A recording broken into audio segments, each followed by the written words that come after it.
Innal hamdalillah nahmaduhu wa nasta'inuhu wa nastaghfiruh wa na'udzu billahi min shururi anfusina wa min sayyiati a'malina may yahdihillahu fala mudilla lahu wa may yudlil fala hadiya lahu asyhadu an la ilaha illallah wahdahu la syarika lahu wa asyhadu anna Muhammadan abduhu wa rasuluhu alladzi la nabiyya wa la rasula ba'dahu.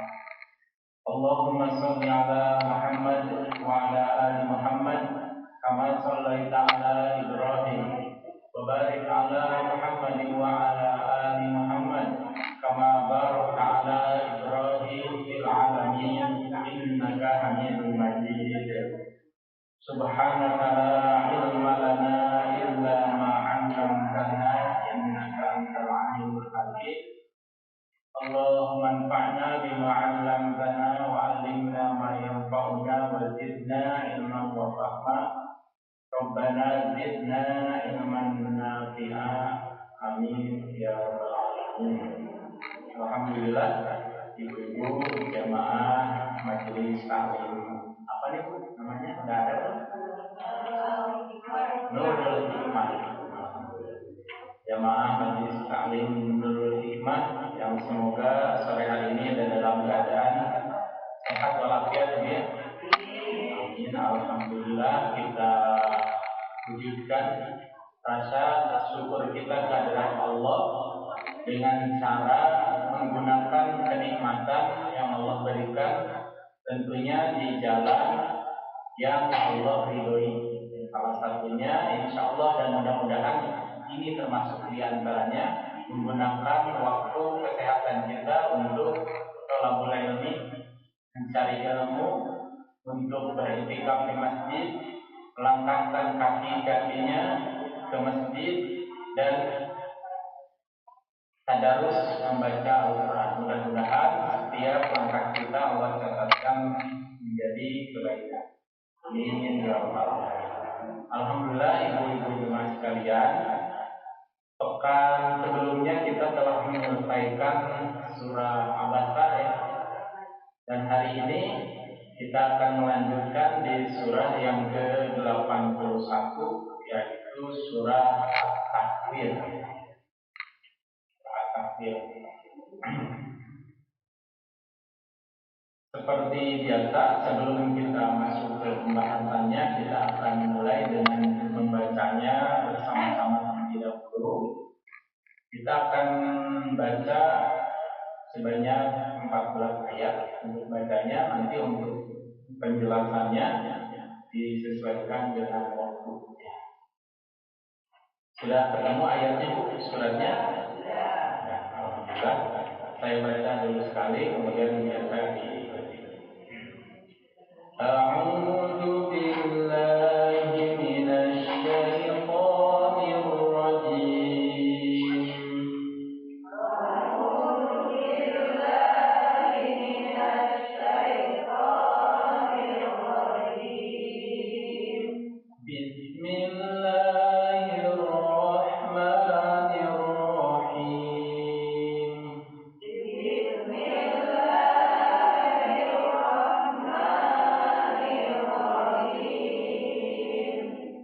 Idza syamsu kuwirat.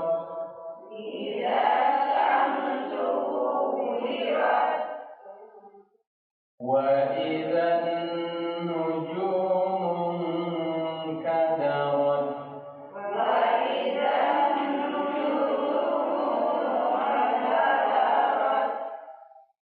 Maaf ya, dalam pengucapan huruf ta, sukun, terutama di akhir, itu seperti biasa saja, tidak terdengar seperti huruf C ya. Kadarat enggak. Kadarat saja, tapi ada napas yang keluar, bukannya kames ya. Kadarat, ada anginnya, tapi enggak seperti huruf C juga. Bukan kadarot, tapi kadarat, ada anginnya ya. Itu perlu latihan Bapak. Lanjut ayat ketiga. Wa idzal jibalu suyirat.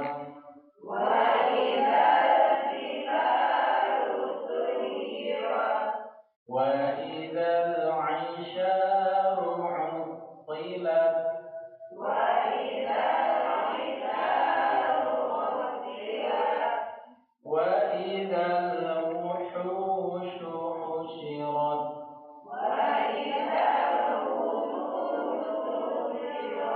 awas melibat wuhushu husyirat tuh kan jadi wushu wa idzal wuhushu husyirat wa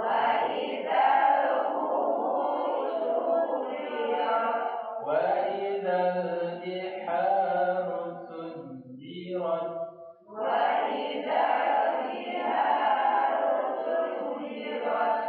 وإذا النفوس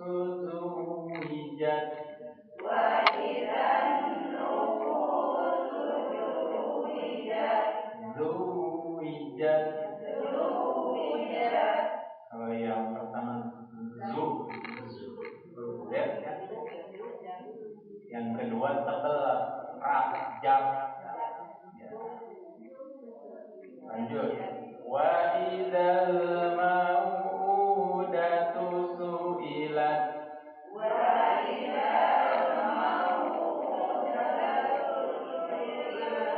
bi ayyi dzambin qutilat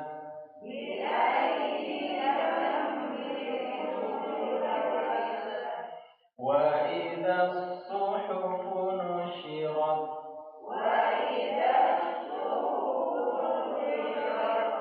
wa idzas samaa'u kushitat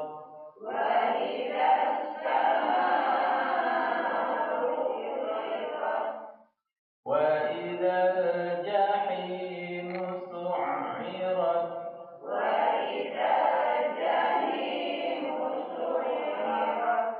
su'irat ada tasdid wa idzal jannatu uzlifat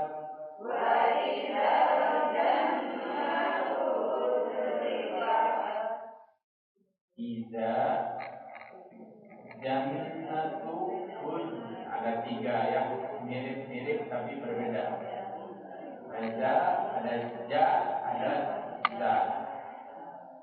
Terakhir alimat nafsum ma ahdarat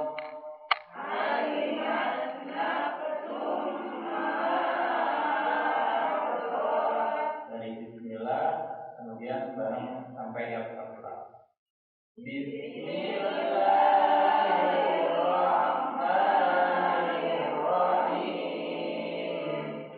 Idza syamsu kuwirat wa idza nujumu kadarat wa idza jibalu suyirat wa idza al-isharu uqtilat wa idza al-wuhushu husyirat wa idza al-biharu sujjirat wa idza an-nufusu zuwijat wa idza al-maw'udatu su'ilat bi ayyi dhanbin qutilat wa idza as-suhufu nushirat wa idza as-samaa'u kushitat wa idza al-jahimu su'irat wa idza al-jannatu uzlifat alimat nafsum ma ahdarat.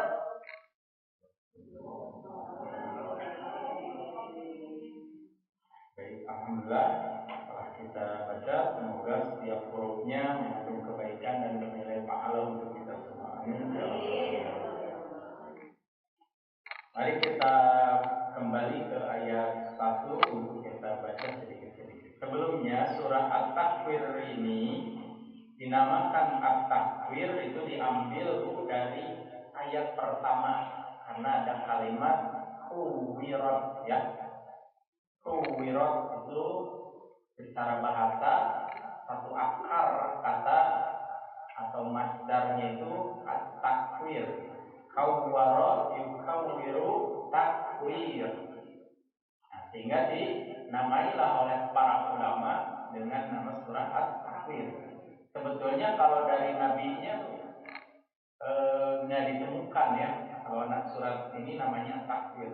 Kalau di zaman Nabi atau di hadis biasanya disebutkan seperti misalnya dalam hadis Bukhari disebutnya itu satu ayat aja, surat Idza Syamsu Kuwirat itu disebut. Tapi para ulama mengambil salah satu kalimat dari kuwirat itu diambil masdarnya, maka dinamailah surat At-Takwir. Surah ini turunnya di mana, Bu? Ada keterangan di Quran itu? Di mana? Di Makkah atau Makkiyah ya, bangsa Makkiyah. Masih ingat bangsa surah Makkiyah itu surat yang diturunkannya kapan? Kapan, Bu? Ingat ya? Hah? Waktu berada di Mekah atau sebelum hijrah. Nah, ciri khas dari surah Makkiyah itu seperti yang sudah sering saya sampaikan, Bu.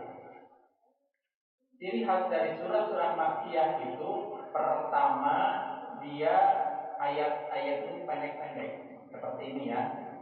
Kemudian yang kedua isinya atau kontennya disesuaikan dengan audiens pada saat itu, yakni kebanyakan surah Makkiyah itu berkisah atau seputar menjelaskan pertama hal keimanan seperti adanya hari kiamat, kebangkitan, dan masalah Al-Quran, kemudian tentang kenabian Nabi Muhammad.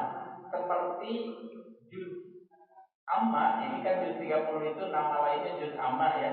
Nah di surah Amma itu kan Amma yatasaalun, tentang apa mereka saling bertanya. Isinya itu tiga ini. Pertama yang diragukan oleh orang Mekah itu, pertama adanya hari kebangkitan atau kiamat. Kedua tentang Al-Quran, apakah Al-Quran ini benar dari Allah atau buatan Nabi Muhammad. Yang ketiga tentang kenabian Nabi Muhammad itu sendiri, mereka ragu. Nah, maka surat-surat Makkiyah itu punya ciri khas, isinya atau kontennya kebanyakan berputar di seputar tiga ini. Termasuk surah yang akan kita kaji sekarang, surah Al-Takwir. Seperti surat Abasa juga Makkiyah. Kemudian An-Nazi'at juga Makkiyah, An-Naba juga Makkiyah. Isinya kan sudah kita lewati tiga surat ya, An-Naba, An-Nazi'at, dan Abasa. Isinya kalau Ibu masih ingat, saya tidak jauh menerangkan itu seputar hari kiamat, kebangkitan, dan Al-Quran.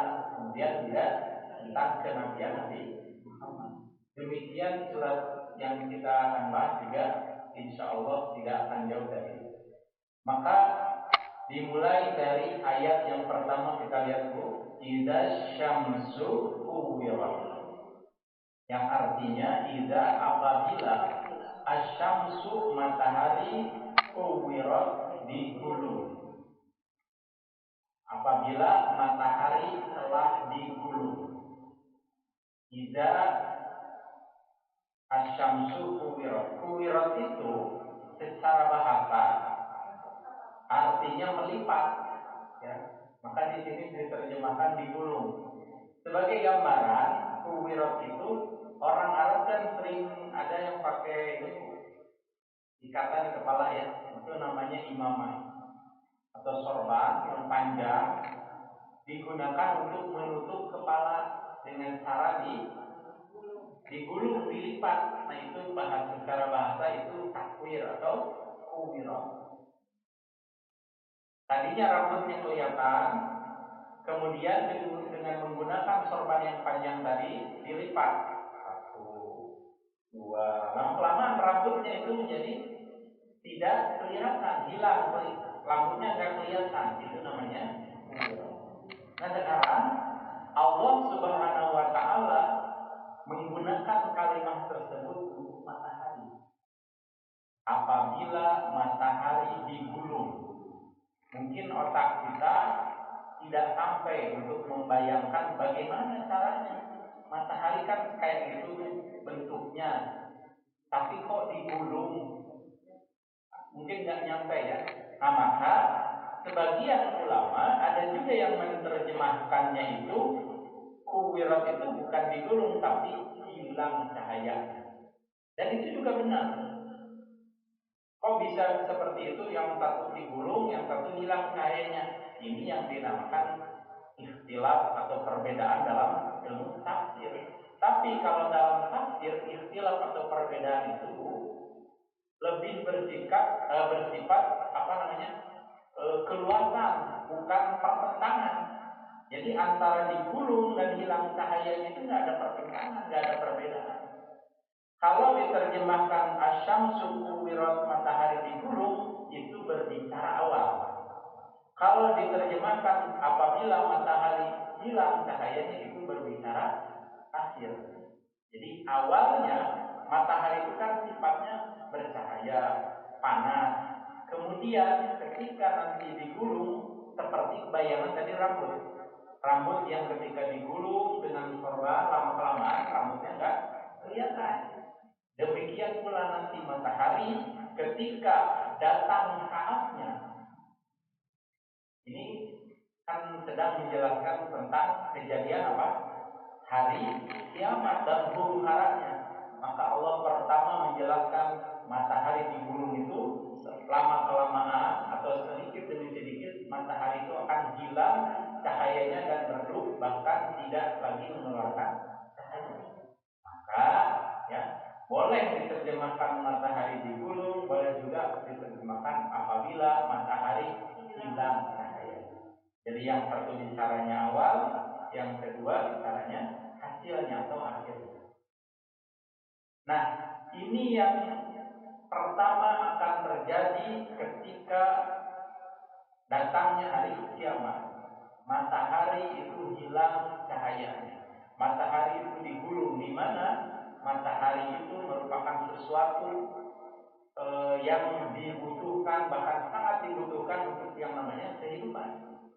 Apapun itu, entah itu manusia, tumbuhan, hewan dan lain sebagainya, matahari itu adalah salah satu sumber adanya kehidupan. Maka kita tahu sebelum Nabi Adam diturunkan ke bumi, Allah itu sudah siapkan bumi itu untuk bisa ditempati manusia itu, bahkan kalau menurut sains kan bermiliar-miliar tahun lamanya sebelum Nabi Adam turun. Termasuk di dalamnya disiapkan adanya matahari, nanti ditumbuhkan pepohonan, binatang-binatang dulu, besi, semuanya Allah turunkan dulu, Allah siapkan sehingga ketika manusia pertama yakni Nabi Adam turun ke bumi itu semuanya sudah siap. Nah, gambaran dari hari kiamat itu ketika matahari cahayanya sudah dihilangkan, maka itu pertanda akan hilangnya juga yang namanya kehidupan. Idza syamsu kuwirat. Kita tidak bisa bayangkan, mungkin beberapa tahun ke depan ya, mungkin ini kemungkinan saja akan ada mungkin penemuan-penemuan oleh para ahli, oleh para peneliti, mungkin satu penemuan yang akan mendekatkan pemahaman kita bagaimana kondisi matahari itu dulu. Sebagaimana kita juga ketahui, ilmu-ilmu pengetahuan yang hari ini kita dapati itu semua mengarah ke kebenaran Al-Quran. Sebagaimana dulu mungkin kita nggak paham, atau ulama-ulama dulu nggak kebayang bagaimana kalau Allah menjelaskan afala yang duruna ilal ibili kaifa khuliqat wa ilal samai kaifa apa? Coba Wa ila samai kaifa rufi'at. Langit itu ditinggikan, kata Allah ya. Mungkin bayangan manusia pada saat itu ya udah memang langit tinggi gitu kan. Tapi di ayat lain Allah menyebutkan wa inna lamusikun, kamilah yang meluaskannya. Mungkin bayangan manusia juga baru sampai ya memang langit luas, tinggi, luas. Toh segitu saja. Tetapi belakang